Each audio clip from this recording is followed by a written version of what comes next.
What's up, YouTube? Thank you guys so much for stopping by. I am Shanika Lawrence. If you are new here, welcome to my channel. I have been married for almost 15 years this year. I know I don't look it. Most people will say, wow, you look very young. We have two beautiful children. I am an entrepreneur. One of my businesses in real estate, the other is in marketing, digital products, and things of that nature. I'm a minister of the gospel. I love Jesus. I have been working in healthcare for over 10 years, and I made 6 figures in one day. I mean, listen, guys, I've had to make some incredible decisions, some really bold decisions, but then also decisions that have been impactful for my life and those around me. Sometimes we're so bombarded with all of the options and the choices that we just don't really know how to make the right decisions, and then we make them either too quickly or we don't make them fast enough. There is a sweet spot when it comes to making decisions. So I want to share with you today my process of making decisions. No, this is not a peer-reviewed, journaled process. However, it is going to be a great process for you to implement in your own decision-making process so that you can make sure that you are making the right and the best decisions. All decisions come with a feeling. All decisions make you feel some kind of way. And it is important to pay attention to that feeling that you have when you're making decisions, because sometimes we are making decisions based off of our emotions, but then there are so many different things happening behind the scenes of that one decision that you're making. So many people who are being affected, so many unspoken expectations that are either being met or not met at all in that one decision that you're making. So it's very interesting how our energies are connected in those times when we're making decisions. So pay close attention to that. Make sure that you are not leaving anything out on the table when it comes to decision making. Don't overthink it, but pay attention. Also, make sure you are not too tired or frustrated so you don't make the decision emotionally, but instead strategically. All right, so the first thing that I would say is to decide what you would like to be the outcome under the circumstances. So you have 2 choices, right, to make, or maybe 3, or maybe 4. What is the main thing that you want in this process? Decide what is most important to you in this whole thing, depending on what it is. Somebody might say, well, it might be the money. You know, somebody might say it's the money, but then I also want my customers to be satisfied. Somebody might say, well, I want my customers to be satisfied, but maybe neither one of those align with what I know that God is saying to me right now. Somebody might say, well, really, the most important thing for me is to just have peace personally. So I feel like at least under the circumstances, you can say what you would like to be the outcome. Now, that doesn't mean that what you like to be the outcome is the best thing. Just remember that. We're going to move on to the next one, and then we're going to say, well, what are the pros and cons of that outcome?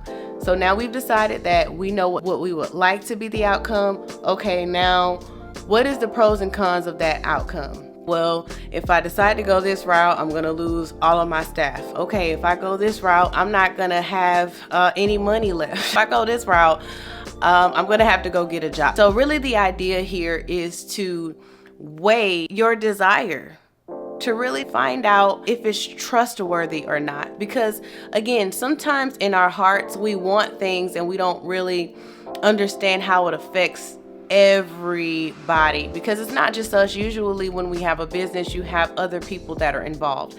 So you really have to weigh that desire and find out, okay, well, is this something that's going to just impact me, or is this going to impact everyone? And then how is it going to impact us all? Now, ask yourself, does that represent who you are? Does that represent what you want to be known for? Does that represent what your goals are for the future? So for example, if you have to fire someone, you might think in your mind, well, I don't know if I want to be known for firing somebody. However, if you think down the road, well, you realize that actually you might have to let a certain percentage of your staff go because of budgeting or something like that. You can flip it and say, well, I want to be known as someone who makes the decisions that are necessary for the business to move forward. Don't look at it as if, oh, well, you know, I don't want to be known for firing hiring someone, but also think about how it impacts your business moving forward. You're a CEO, you're someone in charge, you're the one who makes the decisions. So sometimes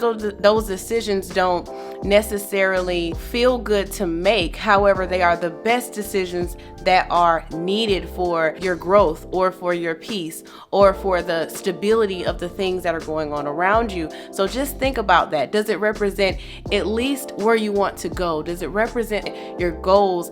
Totally. It's also good to be known for being someone who can make decisions when the time comes. I used to be an indecisive person, but I realized I can't be an indecisive person.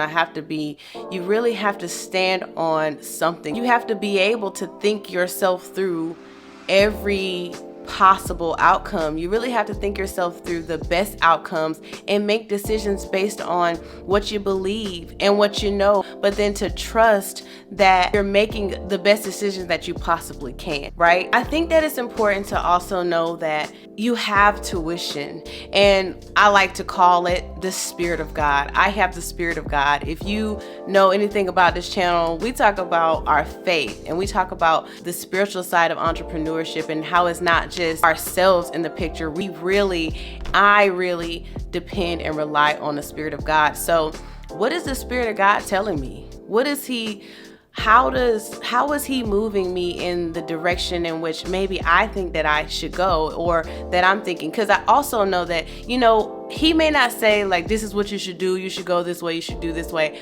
But God gives us wisdom. He gives us a spirit of wisdom to make decisions that represent his heart in things. And so you have to take that in consideration, but don't sit and wait until you hear a word. If you don't hear a word, sometimes he just gives you those moments of peace, or just that area of confirmation when you might hear something random from someone else that said like something that they had no idea that you were dealing with the situation, and they just said something that spoke to what you're dealing with, and you're like, it happens all the time. So it's just being sensitive to the things that God sends, and how is that showing up in what you decide to do in your decision-making process.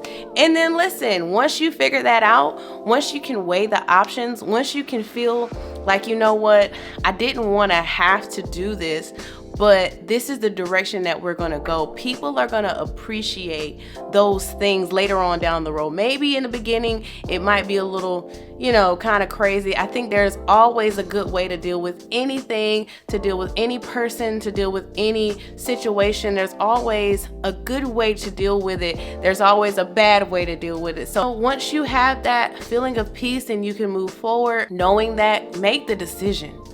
Don't let a lot of time linger. One way to not make a good decision is to do it poorly, to do it slowly. What about asking other people about their opinions? And I think that, especially the people that are involved in the process, if they're maybe involved in the business, or they're involved in the relationship, or they're involved some kind of way into what is privately happening, then sometimes it's okay to get a little bit of insight. The Bible says that there is safety in counsel, right? Wise counsel, there's safety there. So I believe that it's good to talk to the right people who are going to be able to speak to that, who have a little bit of experience in something like that. But I would not suggest going to talk to somebody that has no idea about business, your business, that relationship. They don't have anything to do with it. I just don't suggest talking to those people, because it just brings in another voice that is really just